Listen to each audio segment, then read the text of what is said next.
Welcome in, everyone. We hope you're staying warm in your homes through this crazy cold weather we're having. We're back at it for another week of Sports Den. I'm Blythe Whaley alongside JW Cox, and we're definitely warm in our homes. Yeah, absolutely. Nice to be able to do this one from home still, just to stay out of the cold. So that's always a positive this time of year.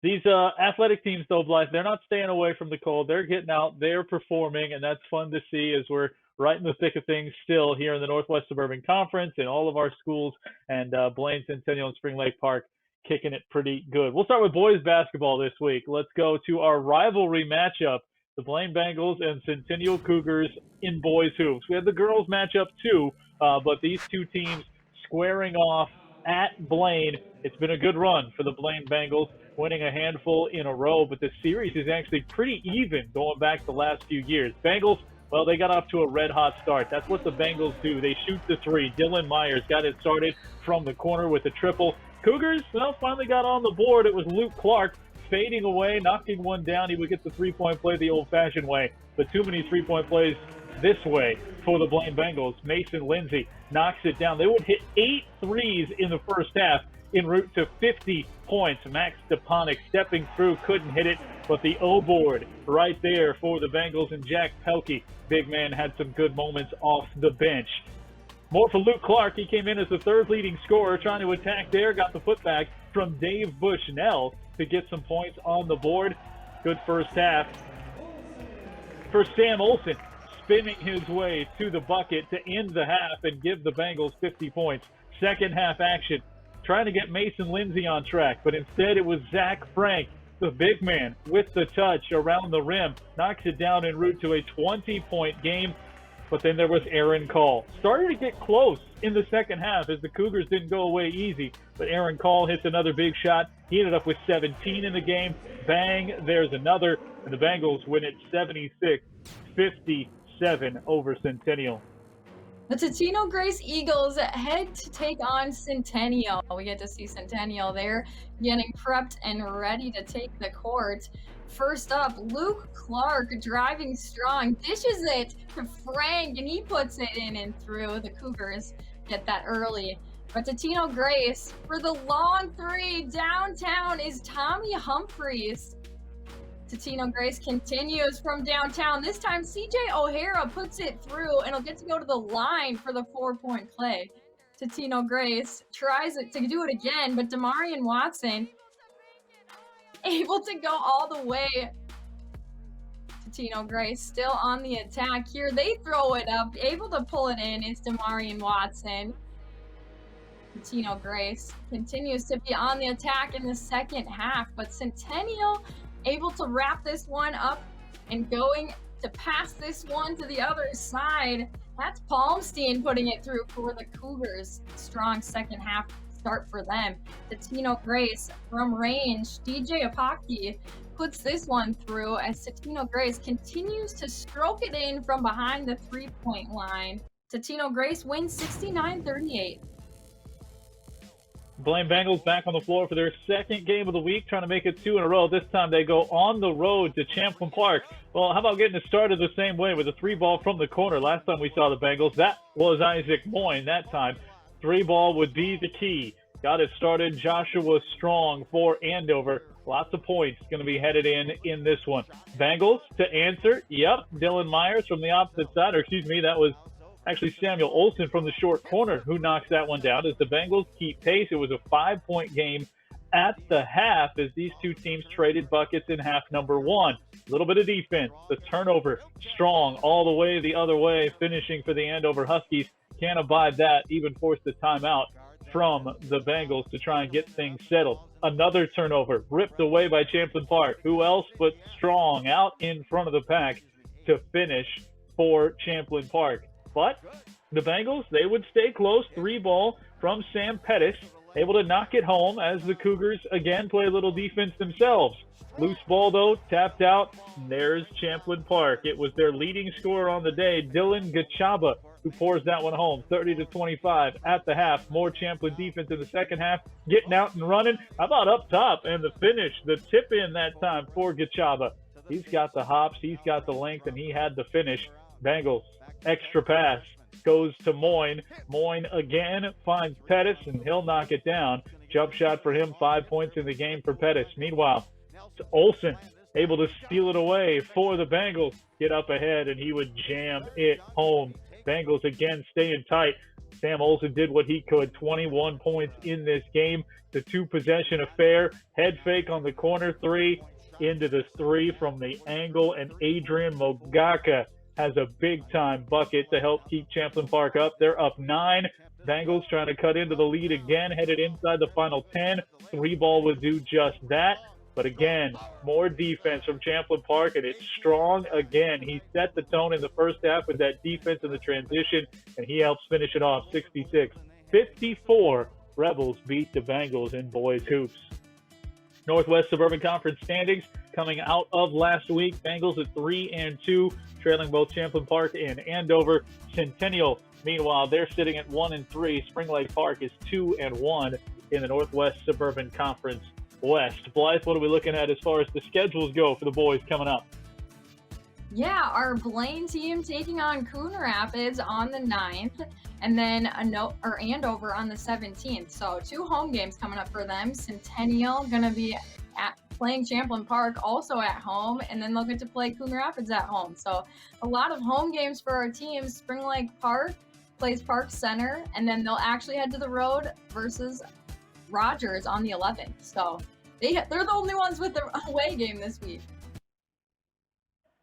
But a lot of action certainly for all of our teams. We had the trifecta there of boys hoops.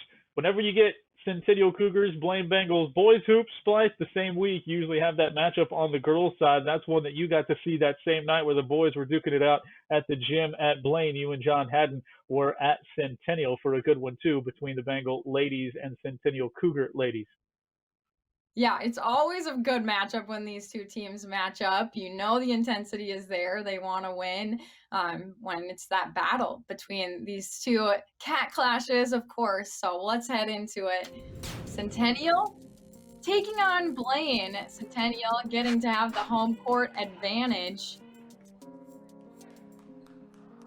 Both of these teams are ready to play. Cummings kicks us off. She passes it over to Anderson for a typical play by her, a drive, and puts it through. This one, pass to the corner. It's Van Sluten able to get this one down. She'll head to the line. Coops from range. She banks it home. Centennial misses this one. Picked up by Molly Garber. She's going to head all the way. Take a look at that spin move. It's so classy. Jody Anderson tries to put this one up. It rocks out. But, of course, Jenna Geyer there to put it in for the three-point play. She'll head to the line, too. Allison Terry. She wants some action. She's just going to go all the way, taking it on herself, making it look easy. But Molly Garber, we saw her do one spin move. Can she do another? Oh, yep, of course. Molly Garber puts it through for her team. Cummings able to sink this shot as it rattles around, but Centennial having a great game. Bryant finds the other side. That's Ava Meglin to put it through. Tremendous vision there by Bryant. But this is Frost playing it into Geyer for the hook shot. Centennial wins this one 76 to Blaine 67. Taking a look at the standings there. Centennial sitting on top, 3-0 in conference, 5-0 overall. Blaine just a little ways down, 1-2 in the conference, 3-2 overall. And on the west side, Spring Lake Park, 2-1, and overall 4-3. What are they up to this week, JW? Yeah, we've got first some rankings to look at before we get those schedules, because one of our teams right there charting in the top 10 in the state. Centennial, as you mentioned, it's 6-0. They're sitting at number 4. So to keep that ranking, here's what they've got to do this coming week and what they're looking ahead to this coming week. The Cougars will be at Champlin Park, which is always a tough test, and then at Coon Rapids with 2 more road games there. Spring Lake Park, meanwhile, they'll travel to Park Center and host Rogers. Blaine Bengals, they go to Coon Rapids for that rivalry matchup, and then we'll host Elk River. Spring Lake Park, we have to make sure we take a pause here, as you saw them sitting there at 2-1, a good start to their conference campaign so far, but a great closing season to the career of one of the Panthers who's been so fun to watch over the last 2 years, and that's Maddie Ngene, and she just this past week scored her 1,000th point in her career. And Blythe, you know how hard that is, just, I mean, to be that good, that consistent, and such a fun milestone to see for a player like Maddie Ngene. Yeah, I was bummed I didn't get to be there to see it in person. I wanted her to get it in the game that I was at, but definitely an Right. amazing accomplishment. We're so happy that she's been able to have this great success for her team, but for North Metro TV, it's also fun. Yeah, you can just see the consistency that she's put out there in her year-by-year totals each season long over her career. So congrats to Maddie Ngene and Spring Lake Park on the start that they've got so far. All right, from hoops to hockey. Let's dive right into that as we've got girls hockey, Armstrong Cooper and Centennial, as the Centennial Cougars looking to continue to roll as they're off to a good season as well. This one, the Cougars, you know, there's some new faces in new places for the for the Cougars and the AC Wings as you take a look at it. Early on, Cooper getting the first goal of this one, able to pop it home, leaving the Cougars trailing from the break at home. But Centennial coming right back, looking to try and get things evened up there, and able to do so sitting at 1 apiece. Early shot, then chipped in. Summer Francis digging on the doorstep, and yes, then eventually the point comes home, and they're able to get the goal, and so the Centennial Cougars score for a second time on the night.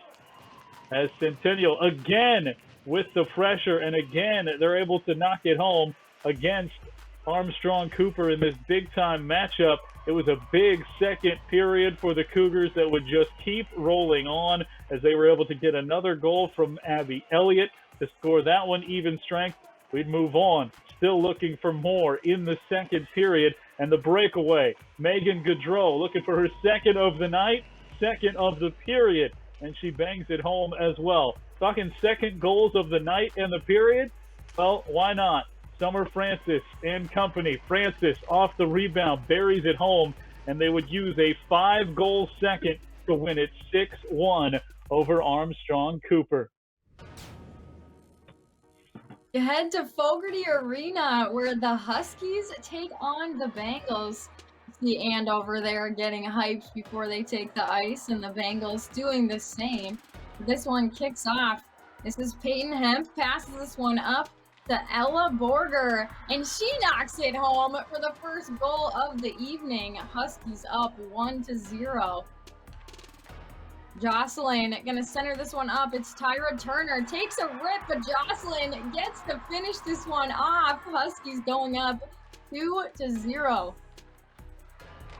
Andover continues keeping this one rolling. Tyra Turner able to net that one. Andover gets yet another one. Things are going the Huskies' way.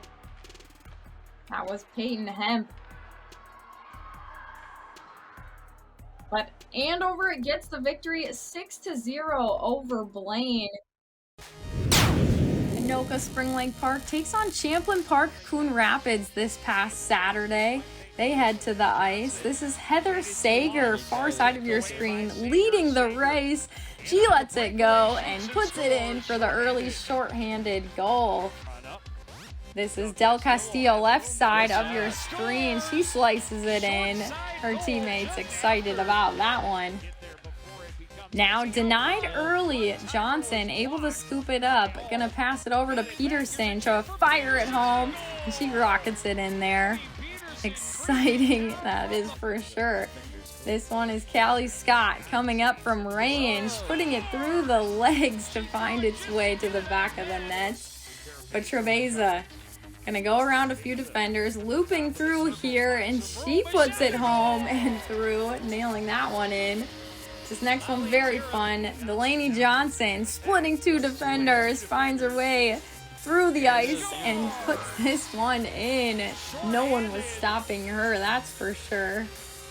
But Sayer from range, denied with the putback. Zemlicka able to get it in for the rebound. This one concludes with Champlin Park Coon Rapids coming out on top 5-2 over Anoka Spring Lake Park. And to take a look at the hockey standings, Centennial sitting 6-1 overall as well. So Blaine 5-2, and overall they're 5-2. So all their teams playing conference games, but Anoka Spring Lake Park sitting a ways down there, 5-1. You take a look at what they've got coming up this week for Blaine. We've got the Blaine Centennial girls matchup that will come your way Tuesday night. Then Blaine will go at Champlin Park Coon Rapids. Meanwhile, Centennial will have that rivalry matchup, and they'll then try to take on Andover following that. We have Anoka Spring Lake Park, as they'll be against Elk River Zimmerman on a Friday schedule this week, as they'll take on Maple Grove on Friday. Boys hockey standings, Blythe? Taking a look at that, Centennial 4-2-1. Blaine just close behind, 4-3. And Spring Lake Park 1-6. Coming up this week for our boys hockey teams, again, you take a look at the Coon Rapids matchup for Blaine and Centennial. That'll be this week as well. Both teams taking on Coon Rapids. Tino Grace, the next for Spring Lake Park on the boys hockey schedule. We had a double dip this week of gymnastics with some coverage to bring you, as well as we go inside for a little high school gymnastics. And it was certainly fun. I had Centennial and Champlin Park with the whole meet that we had on the air. Let's go back and get some of the big moments of that one. First on the vault, where things would start for Centennial, Audrey Noah, a state participant a year ago. That effort earns her an 8.925, which is the top score of the night on the vault. Back to Noah on the bars in the next rotation. She'd end up after this routine with an 8.525, flying into your living room right there. That was the second best score of the night. Champlin Park actually had the best on the bars, and that was Emma Saxa, who would take first in the event. This giving her a 9.025. Champlin Park lights out on the bars. A couple of individual gymnasts with some 9+ scores. We saw some 9s throughout the events, and this one was one of the first for Saxa and earned her the top spot on the event. Boom. Lands it 9.025. To the beam we would go, and yep, more Centennial. Audrey Noah. This is one of those 9s I was talking about. As check the finish of this routine.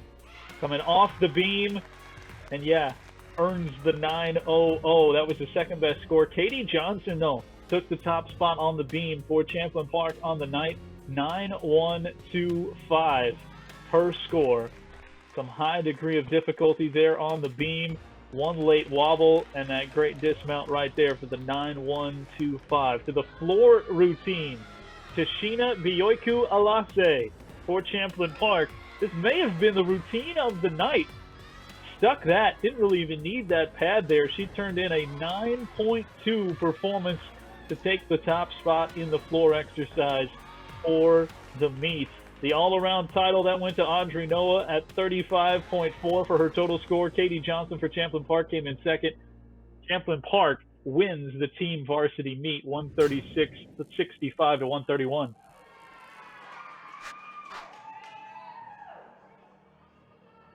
Getting to see some fun highlights from Blaine on the vault. This is Grace Gerard. She's up and over 8.75. You head to the beams, to the bars, excuse me. This is Grace Gerard yet again showing how tremendous she is for her team. We see her getting rotations, kicks the landing, 8-9-5. For that one, we go to the beam, testing the balance. This is Michaela Johnson. As you see her making sure she's staying on it. Great job with that dismount. She gets second, 8-5. With this floor routine up next, getting to see them flip and twirl, but this is Grace Gerard, 9-2-2-5 will be her final score.